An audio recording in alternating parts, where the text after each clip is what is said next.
ଶିକ୍ଷକ ପୁଅ ଆସି ବସିଛନ୍ତି ତଥା ଏଠି ଆମ ବିଦ୍ୟାଳୟର ନବନିଯୁକ୍ତ ପ୍ରଧାନ ଶିକ୍ଷିକା ମହୋଦୟ ଆମ ଅତିଥି ଶିକ୍ଷକ Ram sir Narayan sir Gouranga sir ତ ଆସିପାରେ ନାହିଁ ବୟୋଜ୍ୟେଷ୍ଠ ମହାନ ବ୍ୟକ୍ତି ମହୋଦୟ ଏବଂ ମାନ୍ୟ ସ୍କୁଲର ଆମ ଯେଉଁ ଶିକ୍ଷକ ରହିଛନ୍ତି ରବି ତ ଆମ ଷ୍ଟୁଡେଣ୍ଟ 86 ମସିହାର ଷ୍ଟୁଡେଣ୍ଟ ଅର୍ଜୁନ ସାର୍ ଯାହା ହଉ ସମସ୍ତଙ୍କୁ ଧନ୍ୟବାଦ ଦେଇ ମୁଁ କିଛି କହୁଛି। ଆମ ବିଦ୍ୟାଳୟ ଆରମ୍ଭ ହେଲା 1982 ମସିହା ଡେଟ୍ଟା ମନେ ରଖ ଜୁଲାଇ 19 ତାରିଖ କାରଣ ସେତେବେଳେ ଆମେ 3 ଜଣ ହିଁ ମାତ୍ର ଥିଲୁ।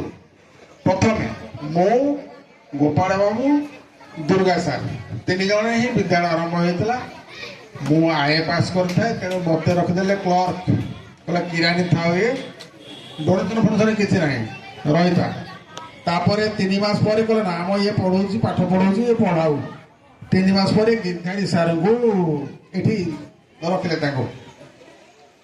ତା ବାଦ ଆମର ଅନ୍ୟ ଶିକ୍ଷକ ଆମର ଲକ୍ଷ୍ମୀ ତ ରହିଛି ବାବୁଲା କୃଷ୍ଣ ନନ୍ଦ ସାର୍ ଏମାନେ ସବୁ ତାପରେ ପରେ ରହିଛନ୍ତି।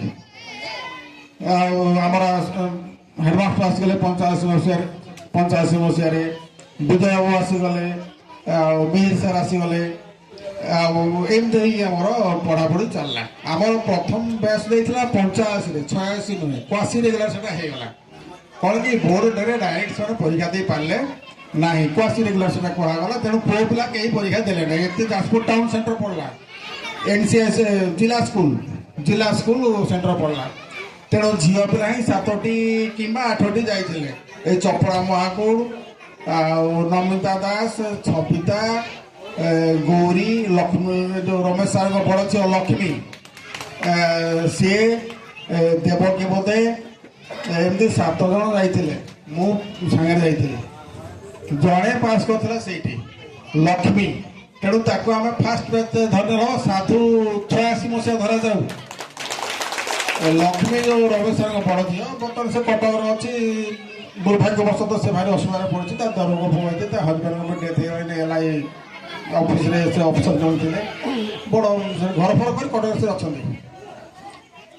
ଆଉ ସେଇ ଦିନଠୁ ଆମ ବିଦ୍ୟାଳୟ ଠିକ୍ ଚାଲିଛି। ଆଉ ପିଲାମାନେ ରୀତିମତ ଆସନ୍ତି।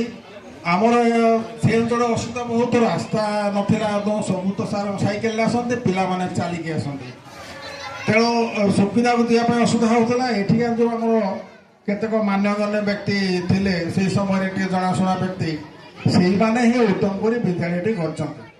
ସେ ଭିତରେ ଆମର ଯେଉଁ କହୁଥିଲେ ଯେଉଁ ସାର୍ଙ୍କ ବାପା ଆମ ରମେଶ ସାର୍ ଦୁର୍ଯ୍ୟୋଧନ ବାବୁ ମାଧର ନାୟକ ଉଦୟ ନାରାୟଣ ସିଂହ ତାଙ୍କ ୟାଙ୍କର ଅବଦାନ ବହୁତ ଏ ଯାହା ଚାଲିଲେ ଚାଲ କୋଉଠି କୋଇଲା ପଦାୟ କରିବା ମୁଠି ଚାଉଳ ପ୍ରତ୍ୟେକ ଘରେ ଚାଉଳ ଦେଇଛନ୍ତି ମୁଠି ଚାଉଳ ସବୁ କିଲୋ ବାବୁ ପରାନନ୍ଦ ଧୀର ବନ୍ଧୁଗାଁର ଯେଉଁ ପରମେଶ୍ୱର ମହାନ୍ତ ସିଏ ଆଉ ତାଙ୍କର ଅବଦାନ ସମସ୍ତଙ୍କର ଅବଦାନ ଗାଁ ଲୋକ ବି ମୁଠି ଚାଉଳ ସବୁ ଦିଅନ୍ତି ଘର ଘରକା ବୁଲିକି ସବୁ ଦିଅନ୍ତି।